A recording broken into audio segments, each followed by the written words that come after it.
lo que está la persona a tu lado diciendo y tú asumes qué es lo que le está diciendo la contraparte. En este sentido, en este capítulo número 2, Pablo está defendiendo su ministerio, está defendiendo lo que ha hecho ahí con los tesalonicenses. Era algo muy común, ¿verdad? Que cuando Pablo salía de una ciudad, de una iglesia, comenzaban a atacar su mensaje, su integridad, lo que él había enseñado, porque al igual que el día de hoy, los falsos maestros están por todas partes, solamente que ahora los falsos maestros los puedes ver en YouTube con mucha facilidad, ¿verdad? Entonces Pablo se encuentra ante la necesidad de recordarles quién fue él delante de los tesalonicenses. Ahora, es importante para nosotros descubrir estos principios debido a que cada uno de nosotros es un ministro del Evangelio. Cuando vamos a un lugar y hablamos de la palabra, nos convertimos en ministros del Evangelio. Entonces necesitamos estar seguros de que lo que Pablo ilustra como las marcas distintivas de un ministro fiel estén en nuestras vidas también. Y que estén seguros también, ¿verdad?, de que nosotros como parte del liderazgo de esta iglesia tengamos esas virtudes para que puedan valorar el liderazgo, puedan evaluar también si es necesario el liderazgo de su iglesia. Entonces, en Primera de Tesalonicenses capítulo 2 dice: porque ustedes mismos saben, hermanos, que nuestra visita a ustedes no fue en vano, sino que después de haber sufrido y sido maltratados en Filipos, como saben, de hecho van a notar con mucha frecuencia esta frase, como saben.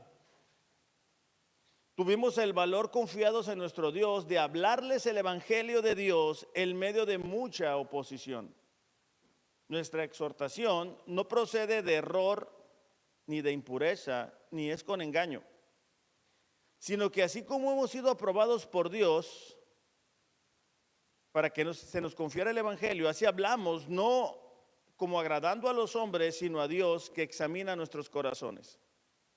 Porque como saben, nunca fuimos a ustedes con palabras lisonjeras, ni con pretexto de sacar provecho. Dios es testigo. Tampoco buscamos gloria de los hombres, ni de ustedes, ni de otros, aunque como apóstoles de Cristo hubiéramos podido imponer nuestra autoridad. Más bien, demostramos ser benignos entre ustedes, como una madre que cría con ternura a sus propios hijos. Teniendo así un gran afecto por ustedes, nos hemos complacido en impartirles no solo el evangelio de Dios, sino también nuestras propias vidas, pues llegaron a ser muy amados para nosotros. Porque recuerdan, hermanos, nuestros trabajos y fatigas, como trabajando de día y de noche para no ser carga a ninguno de ustedes, les proclamamos el evangelio de Dios. Ustedes son testigos, y también Dios, de cuán santa, justa e irreprensiblemente nos comportamos con ustedes los creyentes. Saben además de qué manera los exhortábamos, alentábamos e implorábamos a cada uno de ustedes, como un padre lo haría con sus propios hijos, para que anduvieran como es digno de Dios, que los ha llamado a su reino y a su gloria. Padre, te damos gracias por tu palabra. Pedimos en esta mañana, Señor, que cada uno de nosotros pueda ser esa tierra fértil que da un fruto al 30, al 60 y al 100 por uno. Ayúdanos a no distraernos, a estar concentrados en lo que tú nos quieres decir a cada uno de nosotros, pero también de manera colectiva como iglesia.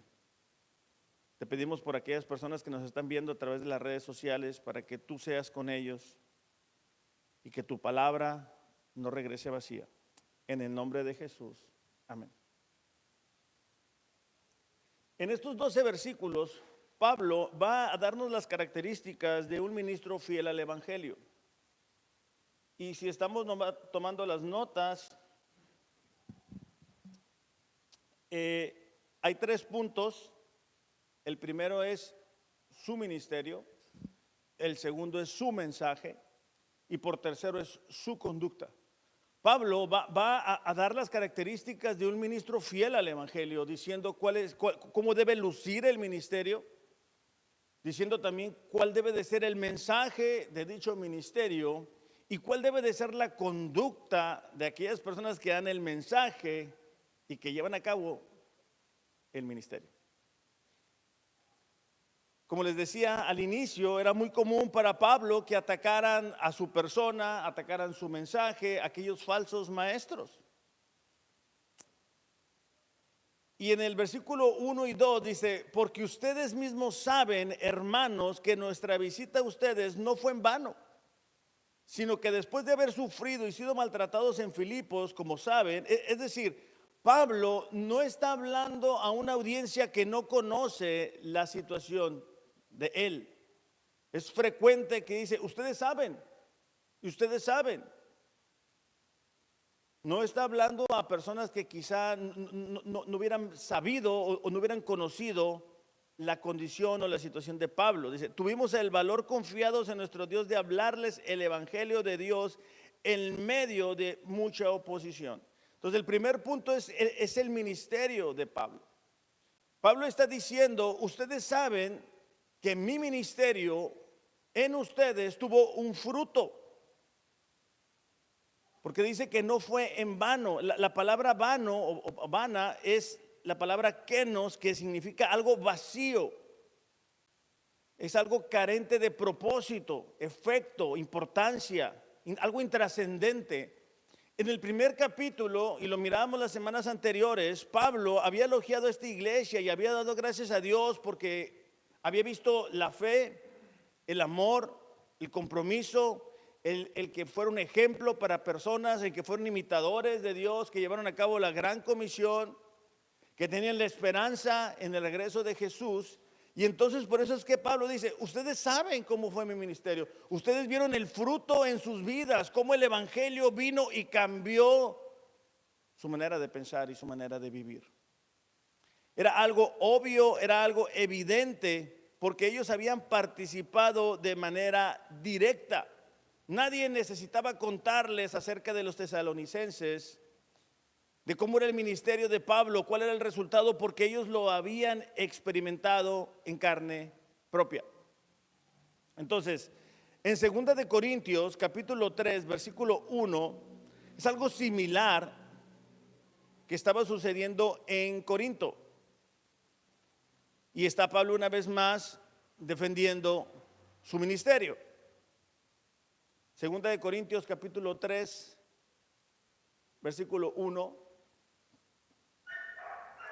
2 de Corintios capítulo 3, versículo 1. Dice, ¿comenzamos otra vez a recomendarnos a nosotros mismos? ¿Acaso necesitamos, como algunos, cartas de recomendación para ustedes o de parte de ustedes? Es interesante, pero la iglesia primitiva daba estas cartas para demostrar la autenticidad de un ministerio. Pero estos falsos maestros falsificaban también estas cartas de recomendación. Dice versículo 2, ustedes son nuestra carta, escrita en nuestros corazones, conocido y leída por todos los hombres. Pablo estaba diciéndole a los corintios, ¿qué más carta de recomendación necesitamos que sus propias vidas transformadas por el poder del evangelio? ¿Qué otra recomendación necesitamos darles para que crean que hemos sido enviados por Dios, que nuestro ministerio ha sido respaldado por Dios? Dice, siendo manifiesto que son carta de Cristo redactada por nosotros, no escrita con tinta, sino con el Espíritu del Dios vivo, no en tablas de piedra, sino en las tablas de corazones humanos. Es decir, el Espíritu Santo había venido a la vida de estas personas y había cambiado totalmente su manera de vivir. Entonces, esto no era un mensaje humano, sino que era un mensaje directamente de Dios. De hecho, en Tito, capítulo 2, versículo 7, Pablo le escribe a Tito, ¿verdad? Para hablarle del orden que debe de tener la iglesia. Y en el capítulo 2, versículo 7, si lo podemos buscar,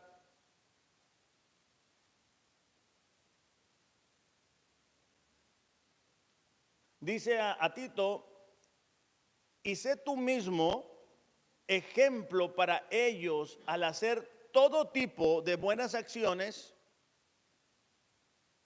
que todo lo que hagas, fíjate la siguiente frase, refleje la integridad y la seriedad de tu doctrina.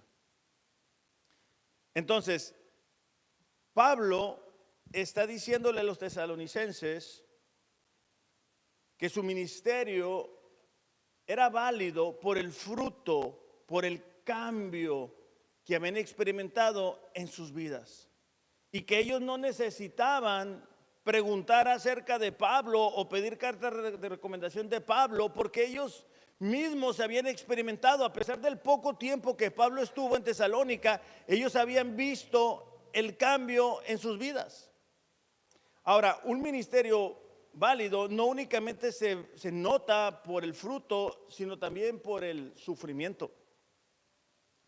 En el versículo 2 dice: después de haber sufrido y sido maltratados en Filipos, como saben, tuvimos el valor, confiados en nuestro Dios, de hablarles el evangelio.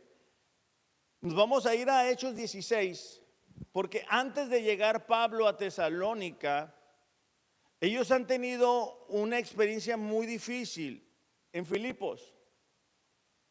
Pero esta experiencia no los desanima a llegar a Tesalónica.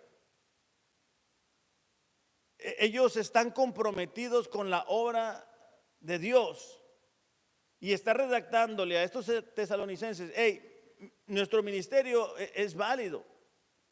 Fíjate cómo dice en el versículo 16, dice: mientras íbamos al lugar de oración en Filipos, nos salió al encuentro una muchacha esclava que tiene un espíritu de adivinación, la cual daba grandes ganancias a sus amos adivinando.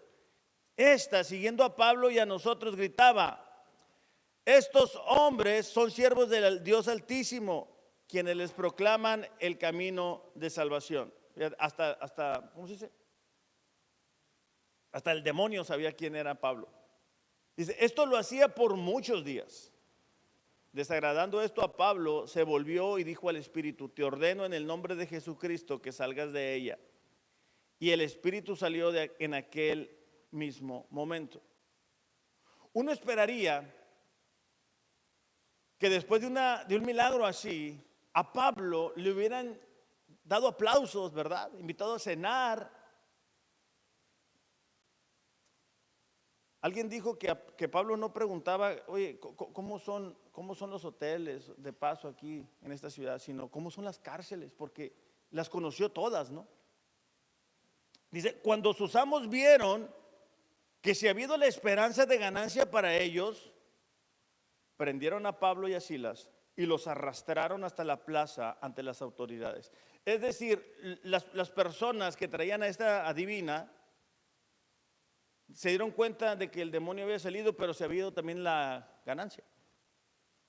Después de haberlos presentado a los magistrados superiores, dijeron: estos hombres, siendo judíos, alborotan nuestra ciudad, proclaman costumbres que no nos es lícito aceptar ni observar, puesto que somos romanos.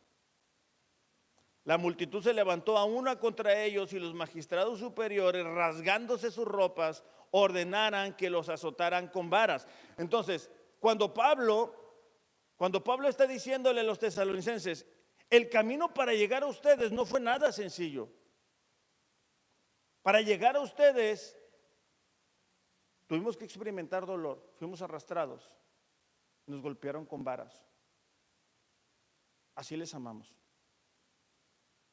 Dice, versículo 23, después de darles muchos azotes, los echaron en la cárcel, ordenando al carcelero que los guardara con seguridad, el cual, habiendo recibido esa orden, los echó en el calabozo interior y les aseguró los pies en el cepo. Esta historia termina cuando Pablo y Silas comienzan a cantar salmos, ¿se acuerdan? Y que viene un terremoto y el carcelero es convertido. Pero el punto es que Pablo, para llegar a Tesalónica, tuvo que sufrir Y Pablo quería a los tesalonicenses: nosotros les amamos. Para poder llegar a ustedes nosotros hemos sufrido. Vean el fruto en sus vidas, vean cuánto nos ha dolido el poder presentarles el evangelio. Esta palabra sufrido se refiere principalmente a un maltrato físico como el que vimos, pero la palabra maltratado se refiere a una vergüenza pública, incluso el burlarse de manera escandalosa en público, con la intención y el propósito de humillar a la otra persona. Entonces, Pablo está resumiendo su ministerio al decir el fruto de sus vidas transformadas por el evangelio. Pero nuestro ministerio también ha sido compuesto por mucho sufrimiento. ¿Cómo pueden decir que somos falsos maestros si todavía no se nos curan las heridas que traemos por el precio de haberles presentado el evangelio? De hecho, en Hechos 17, en el versículo 5, que es cuando Pablo y Silas llegan a Tesalónica, si lo podemos buscar en nuestras Biblias, Hechos 17, 5, dice: pero los judíos, llenos de envidia, llevaron a algunos hombres malvados de la plaza pública, organizaron una turba y alborotaron la ciudad. Asaltando la casa de Jasón, procuraban sacarlos al pueblo. Al no encontrarlos, arrastraron a Jasón y algunos de los hermanos ante las autoridades de la ciudad, gritando: esos que han trastornado al mundo han venido acá también. O sea, la persecución no se quedó en Filipos, sino que los andaban persiguiendo. Y Jasón los ha recibido. Todos ellos, dice, actúan contra los decretos del César, diciendo que hay otro rey, Jesús. Entonces, la declaración de Pablo aquí deja claro que la predicación bíblica y confiada no es popular. Si tú quieres mover emociones, si tú quieres decirle a la gente que está bien, si tú quieres contar historias, chistes, la iglesia se llena. Si tú quieres hablarle a la gente la verdad, eso no lleva a la popularidad. Más bien lleva a los conflictos que requieren valentía y conocimiento y sobre todo fortaleza de parte de Dios. Por eso es que Pablo a los Efesios en el capítulo 6 versículo 10 dice: fortalezcanse en el Señor y en el poder de su fuerza, porque Él, al experimentar tantas situaciones difíciles y complicadas para defender su ministerio, necesitaba fortalecerse en el Señor. Muchas veces queremos que la gente a nuestro alrededor nos fortalezca. No pueden ni fortalecerse ellos. ¿Cómo te van a ayudar a ti? Entonces, un ministro fiel es alguien cuyo ministerio denota fruto y también va a implicar un sufrimiento. El ser cristiano, y lo mirábamos esta semana cuando leíamos la Biblia, no en un año, sino en 2 años, ¿verdad? Que dice: ¿qué rey que va a enfrentar a otro ejército no saca cuentas primero y considera el compromiso que implica enfrentar? Hablando del compromiso que conlleva el ser un discípulo de Cristo. Entonces, muchas veces nos quedamos con que, bueno, el evangelio es que Dios murió y verdad, creo y ya. No, hay un costo. Ciertamente el evangelio nos transforma, nos cambia la manera de vivir, pero vamos a ir contracorriente. Y mientras más pase el tiempo, más complicado va a ser el poder ser fieles a Dios, porque la sociedad cada vez se ha ido alejando más de Dios y han redefinido o buscado redefinir todas las instituciones o la mayoría de ellas. De hecho, dice Pablo que ellos enfrentaron gran oposición, y esta palabra es la palabra agonizar en nuestro español, y se refiere a una lucha agonizante de vida o muerte. Cada vez que Pablo iba de un lugar a otro, se enfrentaba a este tipo de situaciones que eran agonizantes. Y muchas veces a nosotros nos cuesta, ¿verdad?, ir con la persona a nuestro alrededor y hablarle de Dios.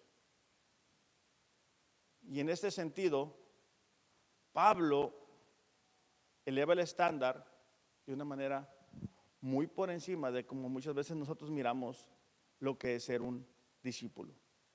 De hecho, en 2 de Corintios, capítulo 11, versículo 27, Pablo hace como un resumen de su ministerio. En el versículo, vamos a empezar en el versículo 23.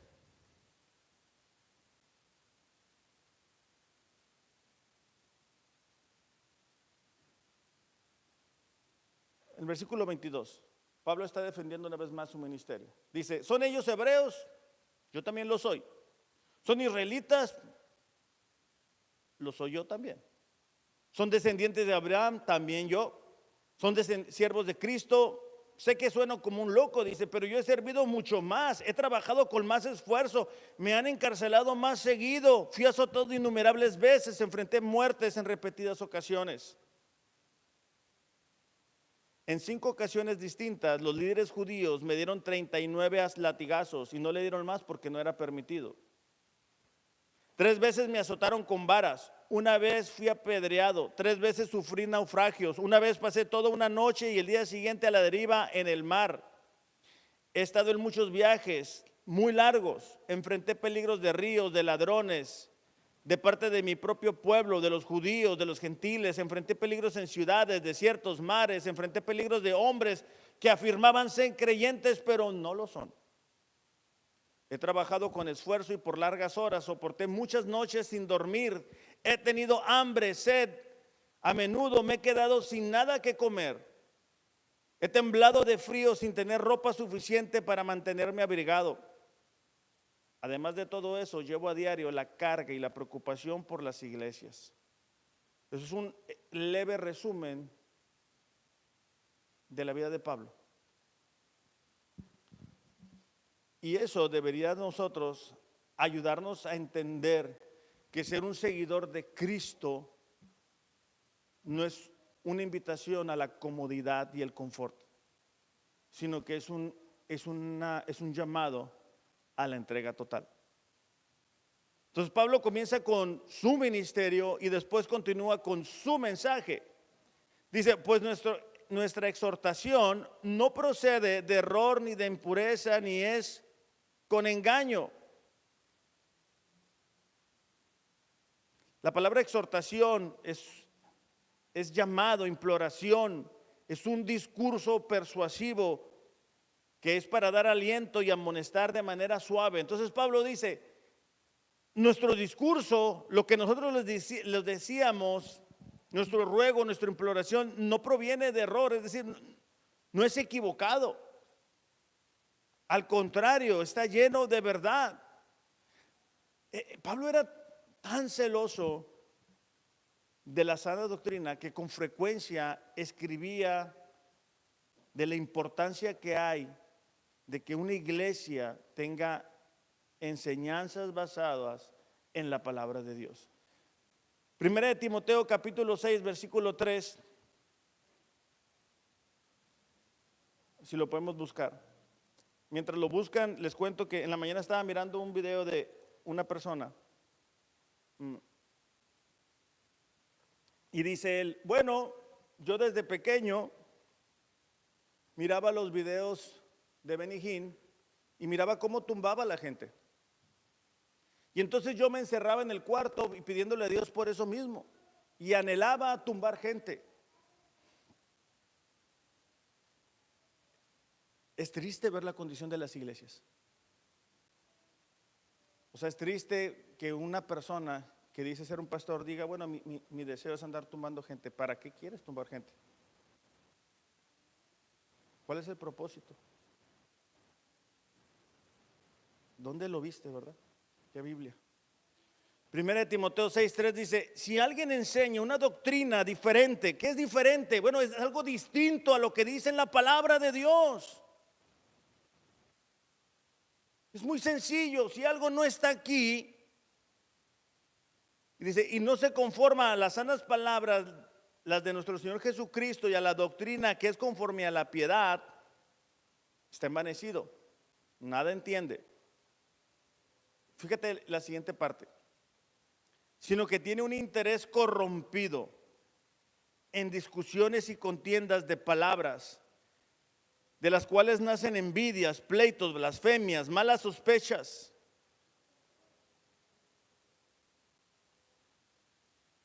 En el versículo 20 después dice Pablo, Timoteo, guarda lo que se te ha encomendado. Evita las palabrerías vacías, profanas y las objeciones de lo que falsamente se llama ciencia, la cual profesando algunos se han desviado de la fe.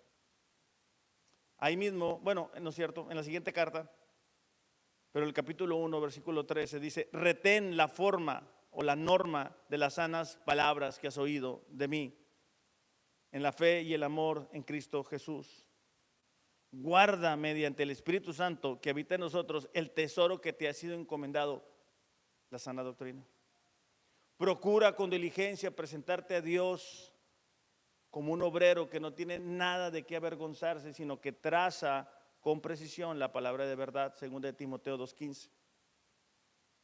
Entonces, Pablo estaba diciendo que su mensaje no contenía un error, porque su mensaje provenía de la palabra. No había error. Después menciona la palabra impureza. Y esta tiene la idea o el sentido de impureza sexual. Era muy común en los tiempos de Pablo y desafortunadamente también en los nuestros, ¿verdad? Que estas sectas promovían las relaciones sexuales con alguna prostituta en el templo o con el líder de dicha secta. Y ellos creían que al estar unidos en una relación sexual llegaban a un grado espiritual más alto, porque bueno, si esa persona era el líder de dicha secta, pues qué mejor, ¿verdad? Es interesante, ¿verdad? Cuando miramos que una de las principales sectas en nuestro país y del mundo está en Estados Unidos prisionero por eso, por delitos que tienen que ver con el índole sexual. Y es más impresionante ver que la gente sigue en ese lugar. Es triste. Pero el falso maestro se distingue por, número uno, tener error en su enseñanza, es decir, que no está en la palabra de Dios. Número dos, porque tiene intenciones de impureza, es decir, quiere beneficiarse. Ahora, esto no es nada nuevo, porque en 2 de Pedro, capítulo 2, versículo 2, dice, muchos seguirán su sensualidad. Está describiendo el carácter de los falsos maestros. Muchos seguirán su sensualidad y por causa de ellos el camino de la verdad será blasfemado. ¿A poco no? Cuando escuchamos de un pastor que cometió actos inmorales, no se lleva él solo la vergüenza, nos lleva a todos entre los pies. Dice, en su avaricia los explotarán con falsas palabras. El juicio de ellos desde hace mucho tiempo no está ocioso, ni su perdición dormida. Es decir, tarde que temprano les va a llegar el juicio. Versículo 12 dice, pero estos, como animales irracionales, nacidos como criaturas de instinto para ser capturados y destruidos, blasfemando de lo que ignoran, será también destruidos con la destrucción de esas criaturas. Es decir, son personas que no tienen dominio propio. Un falso maestro es alguien que no ha nacido de nuevo y que tiene ese deseo por satisfacer sus pasiones más bajas y que no tiene un control. Versículo 13. Sufriendo el mal como pago de su iniquidad. Cuentan por deleite andar en placeres disolutos durante el día. Son manchas e inmundicias, deleitándose en sus engaños mientras banquetean con ustedes. Tienen los ojos llenos de adulterio, nunca cesan de pecar, seducen, dice, a las almas inestables. Tienen un corazón ejercitado en la avaricia, es decir, están sobre el dinero. Son hijos de maldición, abandonando, el camino recto. Se han extraviado siguiendo el camino de Balán, el hijo de Beor, quien amó el pago de su iniquidad. Entonces la impureza de estos falsos maestros les lleva a estar buscando personas para obtener favores sexuales. En las plataformas que tenemos, ¿verdad?, en casa, es triste ver con tanta frecuencia sectas que se levanten y dicen, ¿qué estaban creyendo estas personas? Madres que entregan a sus hijas para que sean abusadas sexualmente. Qué impresionante, qué locura. Bueno, es que no conocen la palabra. Que se reúnan en un lugar no los hace cristianos. Hay otra persona en México que dice que él es Jesucristo y que el Espíritu Santo es la mamá, y ahí está la gente hecha bola. Entonces Pablo dice, mi mensaje no contiene error, no contiene impureza, pero tampoco es con engaño. Y esta palabra es el anzuelo, la trampa o truco.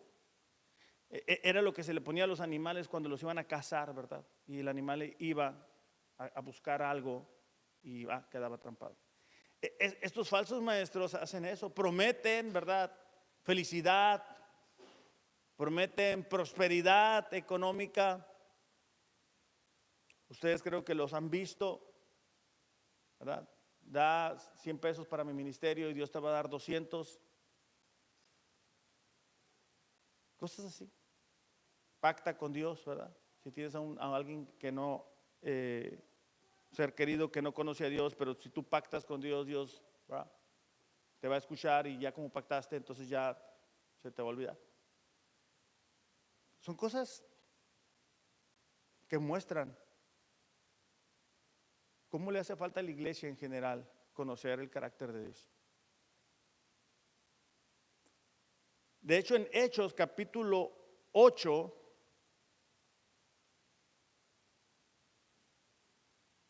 podemos ver una similitud a lo que sucede el día de hoy. Hechos capítulo 8, versículo 9 dice: hacía tiempo que cierto hombre llamado Simón estaba ejerciendo la magia en la ciudad y asombrando a la gente de Samaria, pretendiendo ser un gran personaje. Y todos, desde el menor hasta el mayor, le prestaban atención y decían: este es el que se llama el gran poder de Dios. Le prestaban atención porque por muchos tiempos los había asombrado con sus artes mágicas. Y eso muestra, ¿verdad?, qué atractivo es para las personas lo espectacular. Todo eso con el propósito de no leer la Biblia. Todo eso con la intención de no morir a nuestra carne. Alguien dijo que pensaba que cuando fuera bautizado el viejo hombre iba a morir. Y expresa esta persona, pero el viejo hombre sabe nadar. Y es una realidad. Aunque hayamos sido bautizados, la carne quiere seguir tomando el control. Ahí mismo, en el versículo 4 dice: sino que así como hemos sido aprobados por Dios para que se nos confiase el evangelio, así hablamos. Es decir, Pablo tenía un ministerio que había sido aprobado por Dios.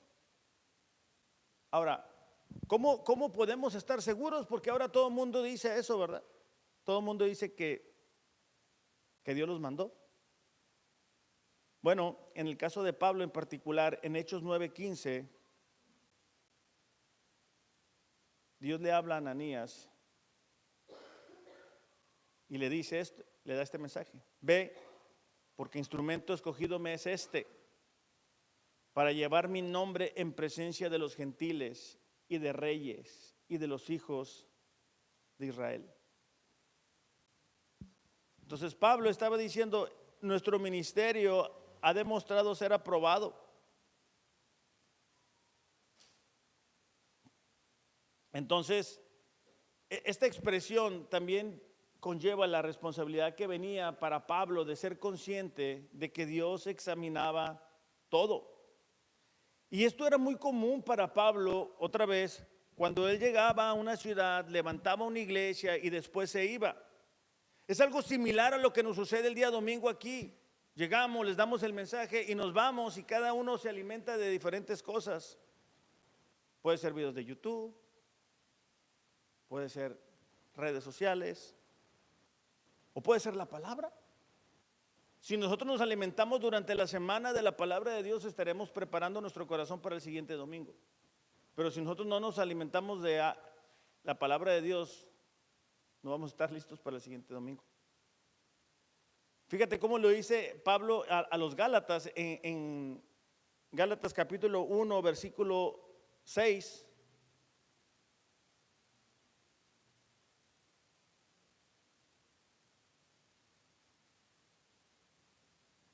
¿Ya lo tenemos? Dice Pablo, me maravillo de que tan pronto ustedes hayan abandonado aquel que los llamó por la gracia de Cristo para seguir un evangelio diferente, que en realidad no es otro evangelio, sino que hay algunos que los perturban a ustedes y quieren pervertir el evangelio de Cristo. Pero si aún nosotros o un ángel del cielo les anunciara otro evangelio contrario al que les hemos anunciado, sea anatema. Como hemos dicho antes, también lo repito ahora, si alguien les anuncia un evangelio contrario al que recibieron, sea anatema. Entonces Pablo estaba diciendo, ustedes conocieron nuestro ministerio, ustedes conocieron nuestro mensaje, ustedes saben que no había error, que no había impureza, que no había una mala intención y que Dios nos había respaldado.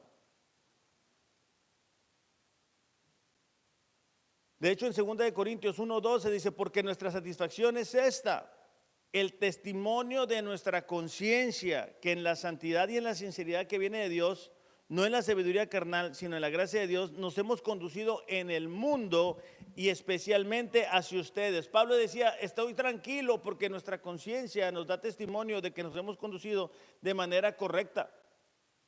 Pero un Pablo, hablando del mensaje, dice, nosotros no vinimos con ustedes con palabras lisonjeras. ¿Han visto esa palabra en sus Biblias, lisonjeras? Esa palabra lisonjera tiene que ver con una persona que para ganar el favor de otra le habla de cierta manera. Es decir, alguien que usa palabras lisonjeras te dice algo para obtener una ganancia. Entonces eso es muy común en las iglesias cuando el pastor mira que alguien tiene dinero. Le habla de cierta forma, le da un ministerio, lo hace así, pues para que dé dinero.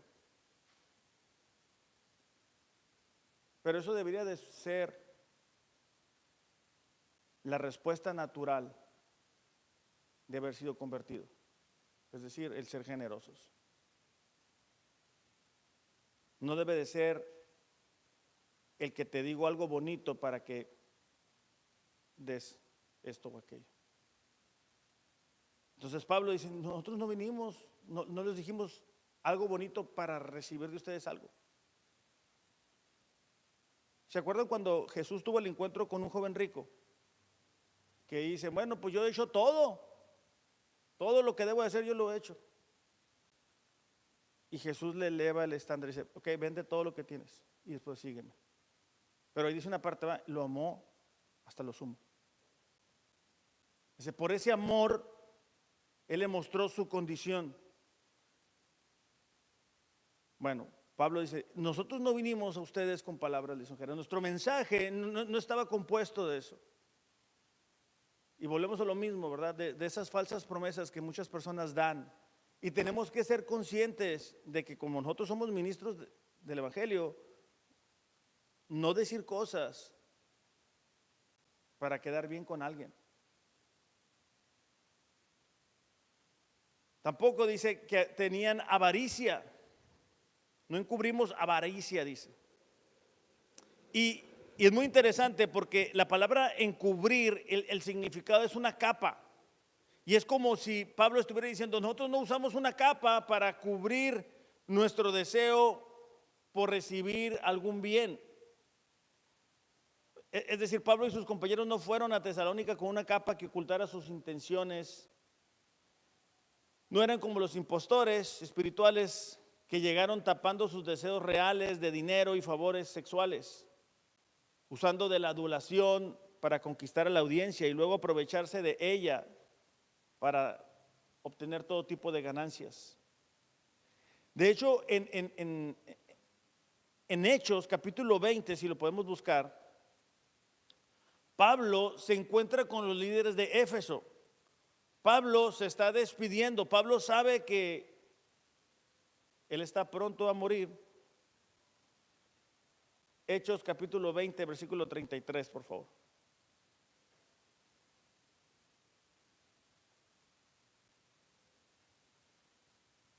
Dice Pablo, ni plata, ni oro, ni vestido de nadie he codiciado. Antes, vosotros sabéis que para lo que me ha sido necesario a mí y a los que están conmigo, estas manos me han servido. Entonces Pablo estaba diciendo, yo no les he pedido nada, yo estoy limpio. Entonces llevamos el ministerio de Pablo, el mensaje de Pablo, y vamos a terminar con la conducta de Pablo. Dice, antes bien, dice, demostramos ser benignos entre ustedes como una madre que cría a sus propios hijos. Y esto nos muestra la ternura de Pablo. Esta palabra, ¿verdad? Benigna quiere decir ser amable con alguien, mostrar aceptación, respeto, compasión, tolerancia a las imperfecciones, paciencia, tener un buen corazón y ser leal. Esas son virtudes que cualquier cristiano debería de tener. Es interesante, ¿verdad?, que Pablo da el ejemplo de una madre.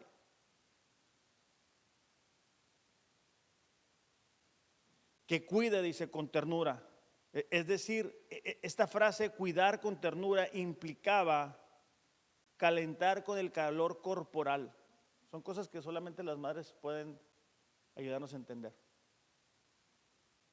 Entonces, la ternura, y luego dice, teniendo así gran afecto por ustedes, y esto nos muestra, pues, obviamente, el afecto que Pablo tenía por ellos. Y era estar ligado, como una madre está ligada al hijo, y expresa el afecto profundo y absorbente que no puede sobrepasarse. Otra vez, las madres nos van a poder ayudar a entender mejor esto. Dice, nos hemos complacido en impartirles no solo el evangelio de Dios, sino también nuestras propias vidas, pues llegaron a ser muy amados por nosotros, y esto nos enseña el amor sacrificial de Pablo por la iglesia. Los que estamos casados con una madre, hemos visto cómo cuando el hijo está enfermo, la madre se levanta cuantas veces sea necesario. No duerme, ¿verdad? Pero el hombre sí duerme comúnmente. Es interesante, ¿verdad?, cómo la mamá está al pendiente de los hijos.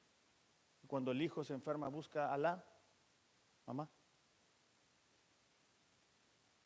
Dice, recuerden, hermanos, nuestros trabajos y fatigas, como trabajando de día y de noche para no ser carga a ninguno de ustedes les proclamamos el evangelio, es decir, un trabajo desinteresado. Otra vez, una virtud en la vida de la madre, ¿verdad? Una madre no cuida a los hijos para ver que cuando esté grande qué le da. ¿O hay alguna mamá que me pueda decir aquí, bueno, yo estoy cuidando a mi hija o mi hijo para que cuando esté grande, pues No, lo hacen por ese amor sacrificial. Bueno, es lo que Pablo estaba haciendo. Pablo les dice, hey, yo los traté con ternura. Nosotros les tenemos afecto. Nosotros les compartimos el evangelio. Nosotros lo hicimos de manera sacrificial sin esperar nada a cambio. Y en el versículo 10 muestra el otro lado de la moneda, porque dice, ustedes son testigos y también Dios de cuán justa e irreprensiblemente nos comportamos con ustedes los creyentes. Saben además de qué manera los exhortábamos para que anduvieran como es digno de Dios. Y esto nos enseña el otro lado de la moneda, porque Pablo ya dijo, bueno, nosotros nos conducimos con ustedes como una madre lo hace con sus hijos, pero también como un padre, porque dice, ustedes son testigos y también Dios de la manera en que nos comportamos. Es decir, el padre aquí prefigura el modelo a seguir. Pablo dice, nosotros fuimos un modelo para ustedes como un padre lo debería de ser. Ahora, a lo mejor habrá padres que no son un modelo a seguir, esa es otra historia, pero de acuerdo al plan de Dios, el padre debe de ser el modelo a seguir, el líder espiritual. Por eso la Biblia dice, ¿verdad?, que Cristo es la cabeza del hombre y luego está la mujer y luego deben estar los hijos. Y los problemas en nuestras vidas es que los hijos están arriba de los padres, la madre está al lado del hijo y no hay un orden.